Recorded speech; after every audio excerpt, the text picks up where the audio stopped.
जो कल रेहाना ने एक ट्वीट किया था कि किसानों के मुद्दे पर बात लोग क्यों नहीं कर रहे हैं, इसी के रिप्लाई में कंगना रनौत ने बोला है कि बात इसलिए नहीं कर रहे हैं कि ये किसान नहीं है, आतंकवादी हैं। तो क्या कहना चाहेंगे? पहली बात तो ये है कि कंगना रनौत का स्टेटस बताएं कि कंगना रनौत है क्या। वो एक घटिया नशेड़ी है और डिजिटल तवायफ है। उसकी हमारे भारत में 2 कौड़ी की औकात नहीं है। टके टके पे मुजरा करती है। हम भी उसका मुजरा देखने जाते हैं। जब हम थक जाते हैं तो हम उसकी फिल्म देखने जाते हैं। वो मुजरा ही होता है जो हम देखने जाते हैं। और रिहाना जो एक बहुत रेपुटेड सिंगर है अमेरिका की, जिसके फॉलोअर्स भी अगर आप यकीन करें तो कंगना रनौत के तो 8-9 जन्म भी कम पड़ जाएंगे। 100 मिलियन से ज़्यादा उसके फॉलोअर है ना, 101 मिलियन है रिहाना के। वो सिंगर है, एक बहुत रेपुटेटेड सिंगर है। वो कोई डिजिटल तवायफ तो नहीं है। और 7 समुंदर पार बैठी हुई, उसको भारत के किसान का दर्द नजर आ गया, अन्नदाता नजर आ गया। और हमारी बदनसीबी है कि हमारे भारत की इस डिजिटल तवायफ को किसान नजर नहीं आ रहा। ये इनको उग्रवादी आतंकवादी कहते हैं। कमबख्त मारी, तू एक बात बता, तू जो ये अन्न खा के दहाड़ती है, चिंगाड़ती है, नफरतें फैलाती है, वो आता कहाँ से? वो भारत का अन्नदाता उगाता है। चल तू कहती तू अन्न नहीं खाती, तू कहती तू गोबर खाती है, तो गोबर भी मेरे भारत का अन्नदाता ही करता है। अब आप कहेंगे कैसे करता है? तू गाय का खाती है तो गाय चारा खाती है। चारा कौन उगाता है? अन्नदाता उगाता है। जब वो चारा खाती है तो गोबर करती है, गोबर तू खाती है। तो कहीं ना कहीं तेरे जो पेट में जाने वाला ईंधन है वो अन्नदाता से होकर गुजरता है। तो तू इनको आतंकवादी देशद्रोही बता रही है। तेरे कहने से कुछ नहीं हो रहा। तेरे से बड़ा तो देश गद्दार कोई हो ही नहीं सकता। तूने तो महाराष्ट्र को पाकिस्तान से मिला दिया था। सस्ती घटिया नशेड़ी तू है, हर वक्त नशे में टुन रहती है। कितनी फैमिलीज तूने बर्बाद कर दी। तो ये तो एक बहुत ही गलत औरत है जिसकी कोई औकात नहीं है। टके टके पे इसे गालियां मिलती हैं। इसे तो 2 साल का बच्चा भी आज गाली देता है। ये अक्षय कुमार, तो जो लोग बेवकूफ़ी का शिकार है ना कि अक्षय कुमार भारतीय है, पहले वो जरा दिमाग के ढक्कन खोलें। अक्षय कुमार इंडियन है ही नहीं, वो कैनेडियन है। वो देशद्रोही है, रहता वहाँ पर है। उसको सिक्योरिटी हिंदुस्तान में नजर नहीं आती। रह के मरा जाकर कनाडा में कि वहाँ सिक्योर रहेगा, लेकिन कमाई उगाई यहीं से करता है। तो उससे बड़ा तो गद्दार कोई हो ही नहीं सकता कि खाता कमाता यहाँ पर है लेकिन तू है वहाँ का, है ना।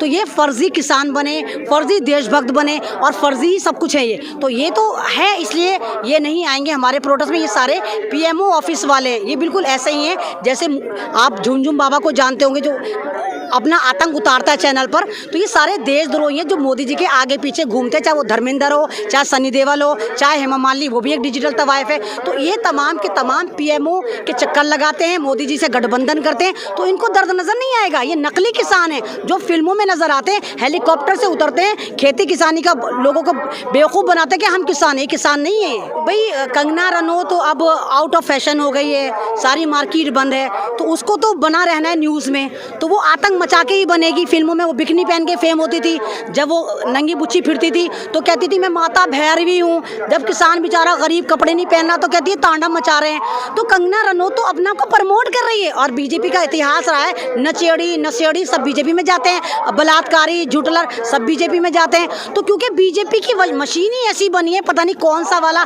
आला यूज़ करते हैं कि जो बीजेपी की मशीन में जाता है पवित्र होकर निकल पड़ता है। तो ये सारे देशद्रोही हैं जो बीजेपी की मशीन में जाके अपने आप को कह रहे हैं कि हम देशभक्त हैं। देशभक्त नहीं है। अगर देशभक्त होते ना वो किसानों के साथ होते। इस वक्त सबसे बड़ा देशद्रोही वो है जो किसानों के साथ नहीं खड़ा। कंगना तो बौखलाई हुई है। वो तो होश में रहती कब है? वो तो दम और दम में हर वक्त नशे में रहती है। उसकी आंखें देखो, वो तो पक्की वाली स्मैकिया चरसिया है।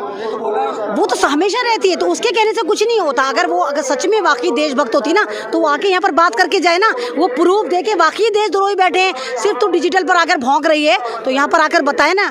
और पीएम मोदी जी भी अब डर गए हैं इस मूवमेंट से, तभी तो उन्होंने जूम से मीटिंग करी, पॉलिटिकल पार्टी को बुलाया। बेशक वो कहते रहे हमारे पे फर्क नहीं पड़ा, लेकिन बहुत फर्क पड़ रहा है। जब भी तो आपने बैरिकेड लगाए। किसान ने कब बोला कि वो दिल्ली पे चढ़ाई कर रहा है? किसान तो यहीं बैठा है। तो मोदी जी फिर आप हिसाब दें, आपने जो सारे यंत्र यूज करे हैं, बैरिकेटिंग करिए, सारे कांटे लगाएं, कीले लगाएं, ये किसके लिए लगाएं? जनता को सब पता है। आपने किसानों को बर्बाद बदनाम करने के लिए लगाएं ताकि दिल्ली वाले परेशान हो और वो कहें देखो किसानों की वजह से हम परेशान हो रहे हैं। इससे किसानों का कोई लेना देना नहीं है। किसानों ने ना कल रोड जाम करा था, ना आज करा है, ना किसान दिल्ली पे चढ़ाई कर रहा है। और अगर किसान दिल्ली पे चढ़ाई करना चाहे ना, यूं मिनटों में जाके दिल्ली को कब्जा कर लेगा। अगर किसान चाहे उग्रवादी हो, किसान गांधी सोच वाला है, वो संविधानिक तरीके से इस बिल को वापस करवाना चाहता है। इसीलिए तो 2.5 महीने से यहाँ बैठा है मोदी जी। 250 से ज़्यादा किसान शहीद हो गए या आपने कत्ल करवा दिए, आपकी नीति ने कत्ल करवा दिए। तो हम किसानों को इस तरह बर्बाद नहीं कर सकते, इस तरह बदनाम नहीं कर सकते। किसान कल भी किसान था, रीढ़ की हड्डी था, आज भी भारत का किसान है और इसको हमारा सैल्यूट है कि हम सब बहुत खुश नसीब हैं कि इन लोगों की आके आवाज़ बनना है। और बहुत बदनसीब हैं वो लोग जो इस मूवमेंट में हिस्सा नहीं बन पा रहे, क्योंकि तारीख का सबसे यादगार मूवमेंट है जो लिखा जाएगा गोल्डन अक्षरों में कि एक ऐसी सरकार, निर्भक्षी सरकार आई थी जिसने भारत के भगवान, भारत के अन्नदाता को सड़कों पर बिठाकर मारा था। तो मतलब वो रिहाना है, वो के कंगना रनौत थोड़ी टके टके में बिकेगी। अरे उसने अमेरिका में देखा, उसको कौन, उसका हमारे भारतीयों में किसी की इतनी औकात है हम रिहाना को जाके खरीदेंगे?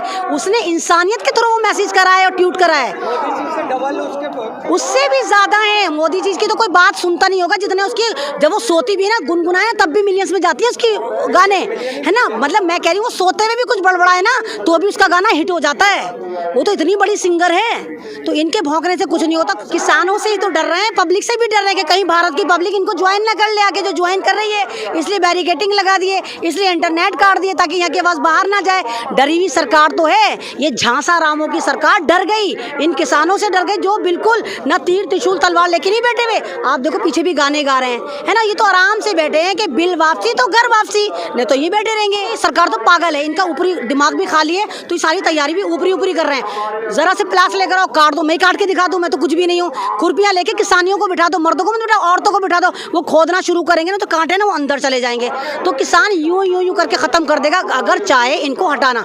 लेकिन किसान तो दिल्ली जाने की बात ही नहीं कर रहा मोदी जी, वो तो यहाँ बैठा है, यहीं बैठा रहेगा और कह रहा है यहाँ से जब ही जाएगा जब बिल वापसी जाएगी तो ही घर वापस जाएगा। तो ये तो किसानों की पीठ में छुरा घोंपने वाला काम सरकार कर रही है।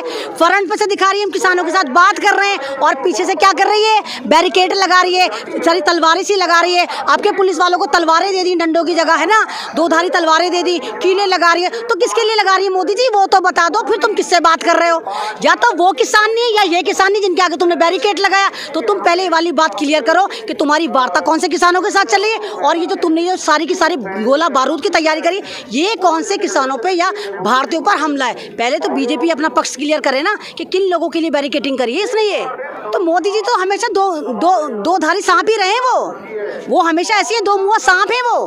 वो भारत के लिए कुछ नहीं करते, वो अंबानी अदानी के लिए करते हैं। अगर भारत के लिए कुछ करा होता तो पूरा भारत ये सड़कों पर नहीं होता, अन्नदाता सड़कों पर नहीं होता। ये भारत का अन्नदाता है जिसने कभी पॉलिटिक्स में हिस्सा ही नहीं लिया। उसे मतलब नहीं कांग्रेस आए बीजेपी है, उसको सिर्फ खेती किसानी से मतलब है। जब आप उनकी जमीनों पर डाका डालेंगे, जब आप उनकी खेती पे हमला करेंगे, जब आप उनके अन्न पे हमला करेंगे तो वो बिल बिलाकर सड़कों पर आएगा। मोदी जी इस किसान ने आपसे कॉन्ट्रैक्ट फार्मिंग नहीं मांगी थी, इसने कहा था एमएसपी मजबूत करिए, मंडी मजबूत करिए। आपने क्या करा? मंडी भी मजबूत नहीं करी, कॉन्ट्रैक्ट फार्मिंग कर दी, आपने एमएसपी का फायदा भी हटा दिया। तो ये किसान नहीं जाएगा, ये सड़कों पर मर जाएगा, क्योंकि पीछे भी मौत ही है इनके। ये घर वापसी करेगा तब भी मरेगा, तो सड़कों पर मरेगा ना एहतजाज करता हुआ।